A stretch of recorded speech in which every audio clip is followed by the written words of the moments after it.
So students, today we will begin the chapter 3, that is playing with numbers. Okay, so here we will begin first factors and multiples. Okay, so what is factor and multiple? We will study it thoroughly one by one. So first we have to do factors. Okay, so factor means to say in Hindi we call it गुणनखंड. इसे गुणनखंड कहा जाता है. Okay, अर्थात गुणन के खंड के रूप में जिसे लिखा जा सकता है उसे फैक्टर कहते हैं या गुणनखंड कहते हैं. मीन्स टू से 8 can be written as 2 into 4 or 8 can also be written as 1 into 8. Means to say that the numbers which are being multiplied to give 8 are the factors. जो संख्याएं आपस में गुणा होकर 8 बनाती हैं उन्हीं को 8 का गुणनखंड कहते हैं. ओके, जैसे 2 और 4 आपस में गुणा होकर 8 बना रहे हैं, 1 और 8 आपस में गुणा होकर 8 बना रहे हैं. तो जो संख्याएं गुणा होकर जिस नए संख्या का निर्माण करते हैं वो संख्याएं उस नए बने वाले संख्या के गुणनखंड कहलाते हैं या फैक्टर कहलाते हैं. ओके, जैसे देखिए यहाँ पर 1, 2, 4 और 8 के फैक्टर हैं. समझे?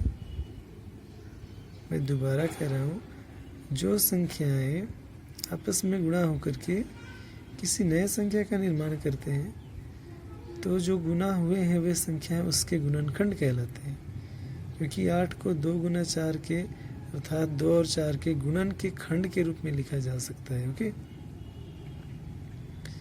या आप इसे ऐसे समझ सकते हैं कि जो संख्याएं किसी संख्या से पूरी तरह विभाजित होते हैं, मतलब उनसे भाग हो जाता है, तो वह सभी संख्याएं उसके गुणनखंड कहलाएंगे. जैसे आप 8 को 1, 2, 4, 8 से डिवाइड करेंगे तो ये कम्प्लीटली डिवाइड हो जाएगा. So 1, 2, 4, 8 are the factors of 8. Okay, just like that. तो आप क्वेश्चन में आ जाइए एक्सरसाइज के कि write down all the factors of 15, 24. Okay, so here it has been done. Sorry, 15 के फैक्टर्स देखिए 1, 3, 5, 15. ओके, एंड 24 के factors 1, 2, 3, 4, 6, 8, 12, 26. So these are the factors. Now the next topic is multiples. Okay, so multiples in Hindi we call it गुणज, अर्थात जिसका जन्म गुणनफल में हुआ हो, गुणन में हुआ हो. ओके, जैसे आप कहते हैं जलज, हिंदी व्याकरण में आपने पढ़ा होगा. जलज का मतलब होता है जिसका जन्म जल में हुआ हो, जल प्लस ज. जैसे आप जानते हैं कमल जो है वो जल में ही होते हैं, इसलिए कमल के पर्यायवाची शब्द जलज होते हैं, या उनको पंकज भी कहा जाता है क्योंकि वो पंख में जन्मते हैं, कीचड़ में. ठीक उसी तरह गुणज, जिसका जन्म गुणन में होता है, गुणनफल में. ओके, या आप इसे ऐसे समझ सकते हैं जो किसी के पहाड़े में होता है उसे भी गुणज कहते हैं. और मल्टीपल्स जैसे 4 के गुणज, मतलब जो 4 के गुणन में जन्म लेंगे 4 के पहाड़े में, अर्थात 4 1 4 होते हैं, 4 2 8, 4 3 12, 4 4 16, 4 5 20, और ये कंटिन्यू चलता रहेगा. इट मीन्स टू से all the numbers which comes in the table of 4 are the multiples of 4.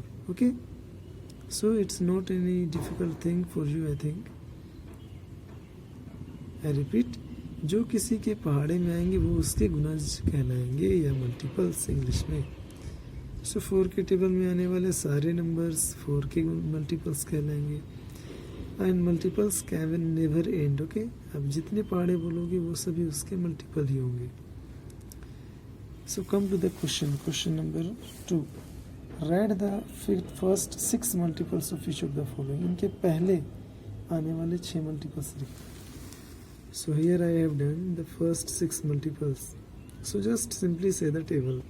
5 10s, 5 3s 15, 4s 20, 5 5s 25 and 5 6 30. So I hope you could understand it completely. Now come to the question number 3. Which of the following has 18 as their factor? कहता है इन संख्याओं में से कौन कौन 18 कौन कौन संख्याएं के फैक्टर 18 है. ओके, सो क्वेश्चन नंबर 3 देखिए. कोई भी फैक्टर होगा ना और मल्टीपल, उनसे रिलेटेड आपको कुछ चीज़ें जान लेनी चाहिए. सबसे पहले कि every factor of a number is an exact divisor, मतलब कि किसी भी नंबर का फैक्टर उसको पूरी तरह डिवाइड करेगा. ये तो हमने देख लिया. और हर नंबर का एक फैक्टर होगा ही होगा, है ना. मतलब एक से सभी नंबर्स डिवाइड होंगे ही होंगे, तो एक सभी का फैक्टर हो गया. Every number is a factor as well as a multiple of itself, कहता है कि सभी संख्याएं अपने आप के खुद के फैक्टर होंगे और खुद के मल्टीपल भी होंगे. कहने का मतलब सभी संख्याओं को खुद उन्हीं से भी भाग करेंगे तो वो 0 देगा रिमाइंडर.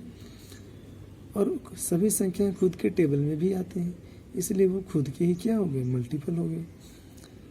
अभी सभी नंबर्स, सभी फैक्टर्स जो हैं किसी भी संख्या के जितने भी फैक्टर हैं वो या तो कम हो सकते हैं या इक्वल हो सकते हैं. किसके?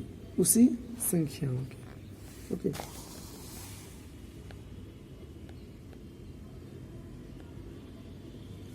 जबकि हर मल्टीपल जो है किसी संख्या के हर एक मल्टीपल उसके बराबर हो सकते हैं या उससे बड़े हो सकते हैं, लेकिन किसी भी नंबर के फैक्टर उससे बड़े नहीं हो सकते हैं, बल्कि उसके बराबर होंगे या उससे छोटे होंगे.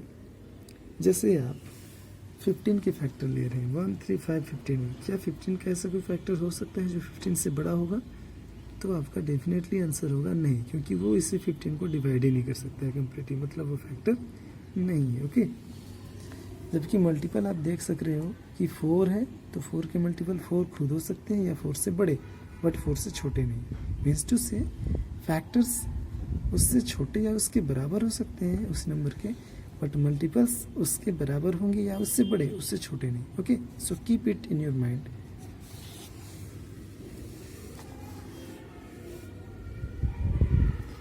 नेक्स्ट है आपको जो पॉइंट वो समझना है कि the factor are finite by the multiples are infinite.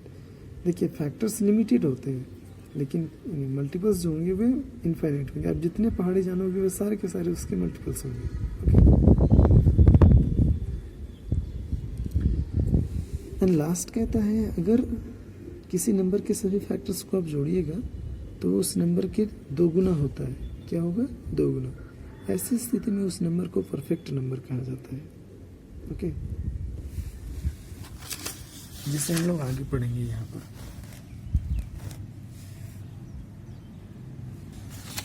But question number 3 देखते हैं. तो 18 जो है 9792 को डिवाइड कर रहा है, इसलिए 18 is a factor of 9792. Okay, here you can see I have done division. So I hope you understood it and try to solve the rest questions on your own. Okay, of exercise 3.1.